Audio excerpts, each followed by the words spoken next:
Wow, that was almost three of you. Hello, folks! Hey!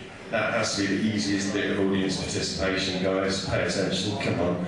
Welcome to the Half-Moon Open Mic. This is, well, it's an open mic held at the Half-Moon, really, isn't it? I guess you kind of know what that involves. Those of you that don't, you'll pick up on it pretty fast. It's not that complex. The main rules to keep in mind are when people are on the stage, you lot shut up. But when they're coming up to the stage, they make lots of noise for them. And when they come off the stage, make a lot of noise for them as well. Even if, you know, it's out of sympathy or pity, or out of a true admiration for their musical or verbal offerings. Yeah, I think that's about it, really. And then shut the fuck up again.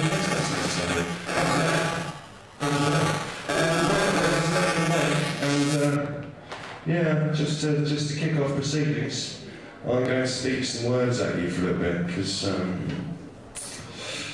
that's what I do, really. You know, can't play guitar, so got to do something,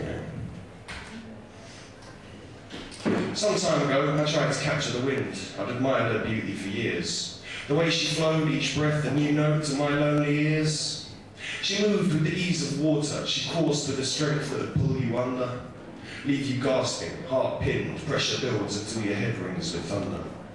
Never tried to stop her, get to know her proper, you know, just speak lots. Always felt too nervous, shy at first, I thought she'd breeze off. We'd meet occasionally, seen mistakenly, but I'd try and believe different. Never on our own together, always chaperoned wherever we may roam on missions. And that wasn't the worst bit. I seemed cursed with the loss of words when she blew past. Could only talk about the weather with her, not too clever, dithered, seemed a bit daft. But how do you approach the wind without provoking a hurricane to emerge? Should I flatter her with pleasantries and scatter her with presents, or just shyly flirt? Should I open up my heart to her, or would this cause aversion? Would she leave? Should I shout a loud command? Come, my darling, move the clouds for me and show me scenes. But in the end, what I choose to say can matter less than when. I need to pick my moment. So, fueled on cans of courage, I found I could stand with flourish and not feel frozen. Just me and her cool breeze caressing as we speak upon a mountain. I stated there my feelings, laid it bare quite carefully to discourage doubting. Though I admit I paled at suggesting raising gales with her, I said the rest of it. I didn't vocalise it, but from her look of total surprise, I think she guessed. She didn't raise a storm and didn't blow off in a huff, but was quite formal. Between little gusts of polite laughter, she thanked my fine remarks, but as a mortal, it wouldn't work, we're too dissimilar, and she's got too much left to visit, it's her calling. Besides, I'll see her in my dreams all night, and she'll be on my mind when rising in the morning. The last bit's my interpretation. She isn't all that vain or rude, aloof. The same wind that stirs the firmament is also down to earth and doesn't know her beauty. Thank you.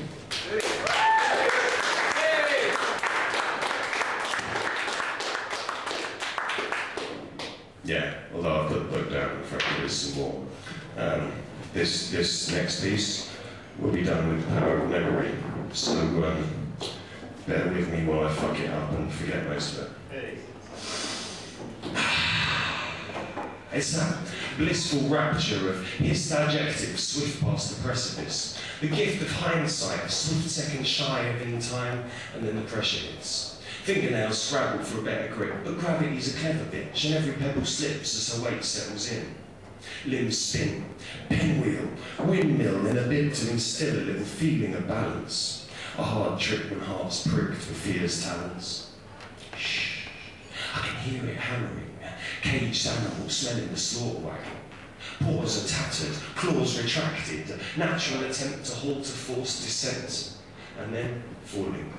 Air and land all spin, and I'm torn between soaring the skies or exploring aside to the reaper's disguise. Clouds sweep aside, and it seems like for one sweet moment of semi-flight, everything is right. There, clearly defined from pale outline to fine detail. But the lines are fading, the brightness waning. I try to take it all in from my vantage in the sky. It seems I can see creation, all the patterns and the shapes, and if I could understand the placement, the secret hidden configuration, then I just might control my fate. I just might break the cycle. I just might wake my mind's eye before the plague even blinds it. I just might raise a phoenix from the ash of this swan dive. But then again, all I do is lie. I twist truths like kids' balloons to wave in the mind's eye. It's a trick I use to reset, regress, remind that, yes, underperform me, you're the guest. I'll talk and digress at appalling length, but there's rewards at the end for you all who are the best at just fawning attention.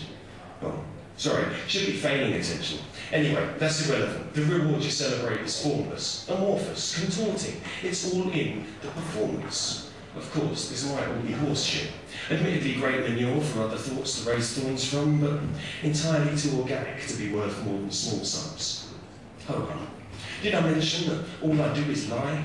It's not a personal vibe, it's just when I write. I try to hide the truth behind these stupid rhymes. What seem like lucid lines I choose because they suit the timing. Any meaning inside them, 9 times from 10, is so deeply entwined with the style of my pen, even I take a while to realise what I meant.